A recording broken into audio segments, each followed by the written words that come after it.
और नीतीश जी तभी ताकतवर हैं, तभी जिंदा हैं जब लालू जी ताकतवर हैं। अच्छा, और जब लालू जी इसलिए ताकतवर तभी रह पाएंगे जब नीतीश जी ताकतवर है। ये माने एक दूसरे कोरेस्पोंडेंस है। एक दूसरे के पूरक हैं ये लोग, राजनीतिक पूरक हैं। अच्छा, और ये इनकी मजबूरी है कि वो नीतीश कुमार जी को 2025 में दोनों को साथ मिलकर सरकार बनाना होगा और सरकार में रहना होगा। अगर 2026 डिमिलिटेशन को अगर ये ध्यान में रखते हैं तो इनको रहनी दोनों की मजबूरी है। अच्छा।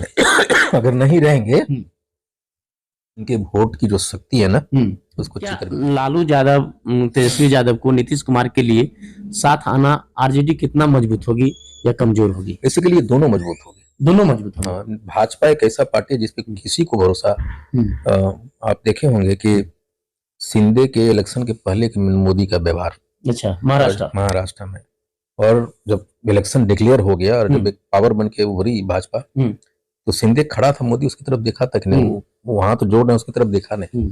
ये मोदी जी इंस्टेंट बदलते। अच्छा, ये वक्ती के यार है। अच्छा, ये नीतीश जी समझते हैं। नीतीश जी उनके साथ में रह के भी एक दूसरे को पटकनी देने में लगे रहते कि मोदी कब इनको दे देगा, ये उनको, ये तो मजबूरी की राजनीति का नहीं। ये जो मैं भी इस बात को नहीं मानता कि नीतीश कुमार जी को समझना बहुत मुश्किल है। लोग कहता है कि मानसिक रूप से बीमार है वो, लेकिन एक मुख्यमंत्री कम से कम 500 फाइलों का निष्पादन पर डे करता है। अच्छा, आखिर एक बीमार मुख्यमंत्री फाइलों का निष्पादन कैसे कर सकते हैं? अच्छा, इस चीज को ये पॉलिटिक्स समझना होगा। हाँ। और यदि इसको कहते हैं कि पॉलिटिक्स फॉक्स भी नीतीश कुमार को कहा जाता है ना, नीतीश जी मुझे लगता है कि जो भी करते हैं वो आज के डेट में वो हर चीज में पॉलिटिक्स है। हमको लगता है पैर छू नहीं रहे थे, झुक रहे थे, वहां पे रोका गया। लेकिन क्या नीतीश जी इतने मानसिक कमजोर नहीं है और मोदी उतना मजबूत नहीं है? अच्छा, मोदी जी उतना मजबूत नहीं है जिसको नीतीश कुमार पैर छुए। इसमें कहीं न कहीं पॉलिटिक्स है, कहीं ना कहीं पॉलिटिक्स। मैं एस के आनंद और आप देख रहे हैं पीएम बिहार न्यूज। अभी बिहार की राजनीति को लेकर के जिस प्रकार से पूरे बिहार में हलचल है और खास करके लालू यादव का जो ऑफर बिहार के माननीय मुख्यमंत्री नीतीश कुमार को मिला उसको लेकर के काफी चर्चा है। और मेरे साथ उस मुद्दे पर बात करने के लिए हैं कांग्रेस के वरिष्ठ नेता इंजीनियर आईपी गुप्ता जी, और इन्हें एक नाम दिया गया है खाटी मैन और माटी मैन। लेकिन इस जानते हैं कि कड़ाके की ठंडे में जिस प्रकार के बिहार की राजनीति गर्माहट पैदा किए हुए हैं, इसको लेकर के कभी सम्राट चौधरी भी अपने चुके हैं कि नीतीश जी नहीं जाएंगे, या बीजेपी के पूरे गुट लगा हुआ नीतीश कुमार के पीछे। लेकिन जानते हैं कि इंजीनियर आईपी गुप्ता जी इस मुद्दे को लेकर के क्या कहते हैं, क्या कहेंगे सर? जिस प्रकार से लालू यादव ने एक बयान नीतीश कुमार को ऑफर दे करके इस कड़ाके की ठंडी में गर्मी पैदा कर दी। लालू यादव जब भी कुछ बोलते हैं तो उसका बहुत राजनीतिक मतलब होता है, बिहार में नहीं बल्कि देश में भी। जब उन्होंने ये बात कही कि दरवाजा खोला है और नीतीश को भी खोल के रखना चाहिए तो उसके मायने थे। और मुझे लगता है कि नीतीश कुमार जी के पार्टी के नंबर घट जाने के बाद ये जो पलट रहे हैं ये उनकी मजबूरी है। ये उनकी मजबूरी है। वो एक सर्वाइवल की राजनीति कर रहे हैं।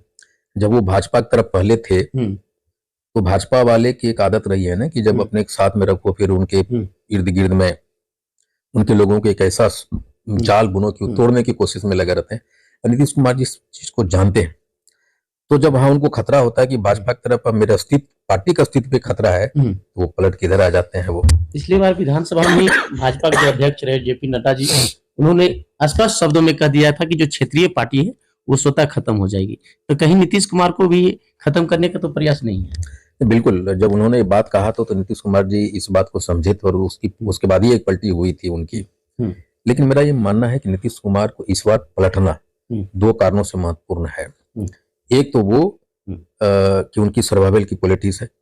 इनके खुद की पार्टी में भाजपा वालों ने स्लीपर सेल बना के रखा है। अच्छा, जो भाजपा के लिए काम करता है। नंबर 1, नीतीश कुमार समाजवादी पृष्ठभूमि के नेता है और 2026 में बिहार में विधानसभा और लोकसभा का डिलिमिटेशन होना है। भाजपा अगर किसी तरह 2025 में सरकार बनाने की में कामयाब हो जाती है तो डिलिमिटेशन में वो लालू यादव जी का नीतीश कुमार जी की राजनीति को बिल्कुल तहस नहस कर देंगे। वो यानी 25 में भाजपा सरकार बनाती तो लालू यादव की राजनीति खत्म कर दी। बिल्कुल, मतलब दोनों की राजनीति खत्म करेगी। दोनों का, क्योंकि 2026 में लोकसभा और विधानसभा का डिलिमिटेशन। अच्छा, जब डिलिमिटेशन होगा, जब बाउंड्री निश्चित किए जाएंगे, तो यादवों के वोट कहाँ है, अच्छा, उसको कैसे बिखराव लाया जाए, कुर्मियों के वोट जो नीतीश कुमार जी वोट है उसको कैसे तोड़ा जाए, वो डिलिमिटेशन के तहत में वो सारी चीजों को खत्म किया जाएगा, मतलब कमजोर किया जाएगा।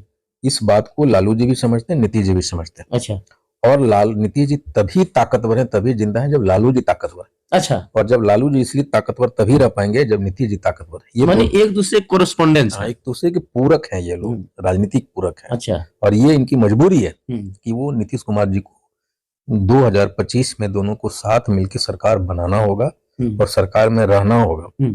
अगर 2026 डिमिलिटेशन को अगर ये ध्यान में रखते हैं तो इनको रहनी दोनों की मजबूरी है। अच्छा, अगर नहीं रहेंगे इनके वोट की जो शक्ति है ना उसको चितर बितर कर देगा। क्या लालू यादव, तेजस्वी यादव को नीतीश कुमार के लिए साथ आना आरजेडी कितना मजबूत होगी या कमजोर होगी? बेसिकली दोनों मजबूत होगी, दोनों मजबूत होंगे। हाँ, भाजपा एक ऐसा पार्टी है जिसपे किसी को भरोसा, आप देखे होंगे कि शिंदे के इलेक्शन के पहले के मोदी का व्यवहार, अच्छा, महाराष्ट्र में, और जब इलेक्शन डिक्लेयर हो गया और जब एक पावर बन के उभरी भाजपा, तो शिंदे खड़ा था, मोदी उसकी तरफ देखा तक नहीं, वो वहां तो जोर ने उसकी तरफ देखा नहीं। ये मोदी जी इंस्टेंट बदलते, अच्छा, ये वक्ती के यार है, अच्छा, ये नीतीश जी समझते हैं। नीतीश जी उनके साथ में रह के भी एक दूसरे को पटकनी देने में लगे रहते कि मोदी कब इनको दे देगा, ये उनको, ये तो मजबूरी की। नीतीश जी तो पैर छूते हैं मोदी जी का। नहीं, ये जो, मैं भी इस बात को नहीं मानता कि नीतीश कुमार जी को समझना बहुत मुश्किल है। लोग कहता है कि मानसिक रूप से बीमार है वो, लेकिन एक मुख्यमंत्री कम से कम 500 फाइलों का निष्पादन पर डे करता है।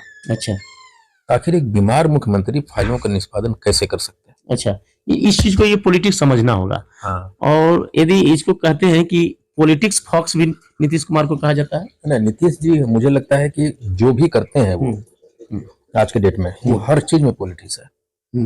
हमको लगता है पैर छू नहीं रहे थे, झुक रहे थे, वहां पे रोका गया। लेकिन क्या नीतीश जी इतने मानसिक कमजोर नहीं है और मोदी उतना मजबूत नहीं है? अच्छा, मोदी जी उतना मजबूत नहीं है जिसको कि नीतीश कुमार पैर छुए।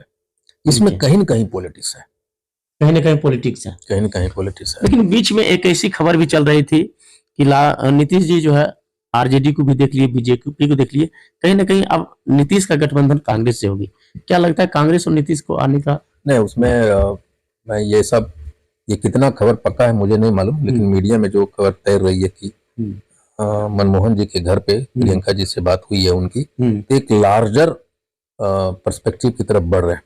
और जब ये गठबंधन में जब भी आएंगे लालू जी के साथ, तो कांग्रेस के आला कमान से बात करना इनकी नितांत आवश्यक हो जाता है, क्योंकि कांग्रेस एक ऐसा दल है जो नीतीश को प्रोटेक्शन दे सकता है। लालू जी के बैलेंस करने के लिए, लालू जी को बैलेंस में रखने के लिए कांग्रेस की जरूरी है। और जब नीतीश कुमार जी गठबंधन में आएंगे तो कांग्रेस की सहमति होना बहुत जरूरी है, और इसीलिए वो मुलाकात है, वहां पे मुलाकात हुई है कि एक बैलेंसिंग एक्ट होना जरूरी है। और जहां तक जब हम वहां गठबंधन की बात करते हैं तो बिना कांग्रेस की गठबंधन संभव ही नहीं है बिहार में, महागठबंधन की। तो मुझे लगता है कि नीतीश जब मन बनाया कि मुझे लालू जी के साथ जाना है, तो कांग्रेस की सहमति बहुत जरूरी थी उसमें, और उसको अपने तरफ करने की एक राजनीति या मजबूरी है नीतीश जी को कि राहुल जी से सहमति लें, उनको अपने पक्ष में रखें। तो क्या नीतीश ये स्वीकार कर पाएंगे कि राहुल गांधी मतलब इंटरनेशनल नेता हम लोग के लिए होंगे? राहुल जी इंटरनेशनल नेता हैं। राहुल जी के इंटरनल रिलेशनशिप मोदी से मजबूत है। कल अगर मोदी जी प्रधानमंत्री नहीं रहेंगे तो कोई इंटरनेशनल नेता उनको भाव भी नहीं देगा। लेकिन राहुल जी कुछ भी नहीं है, लेकिन इनके इंटरनेशनल रिलेशनशिप है। किसी ने आजकल राहुल के खिलाफ में नहीं बोलते हैं मोदी, या उनके खिलाफ में जो कर्मकांड करने की तैयारी में, तो उनको समझा दिया। आखिर मीडिया भी चुप हो गई, राहुल उनको समझा दिया कोई कि राहुल को छेड़ो मत। राहुल के इंटरनेशनल रिलेशनशिप, उनके दादा परदादा कौन कौन प्रधानमंत्री रहे हैं ना। और राहुल में एक बात तो है कि वो कुछ भी करते हैं, चाहे पॉलिटिक्स हो चाहे जो भी हो, उसमें कि ह्यूमन टच होता है। अच्छा, उसका एक ऐसा फिगर है जिसपे भरोसा करता है लोग कि ये बंदा झूठ नहीं बोलता, कम से कम पॉलिटिक्स भी धर्म के साथ करता है, वो ईमानदारी के साथ करता है। और इसीलिए राहुल टिके हुए हैं, कांग्रेस हो, भाजपा हो, आरएसएस हो, जो भी है, कांग्रेस के भीतर की बात भी मैं कर रहा हूँ। तो राहुल अगर टिका हुआ है तो उसका सिर्फ एक ही चीज है, उसका एक इंटरनेशनल रिलेशनशिप है उनका, और एक बहुत बढ़िया पॉलिटिशियन है, ब्रिलियंट पॉलिटिशियन है, और एक बढ़िया ह्यूमन बीइंग है।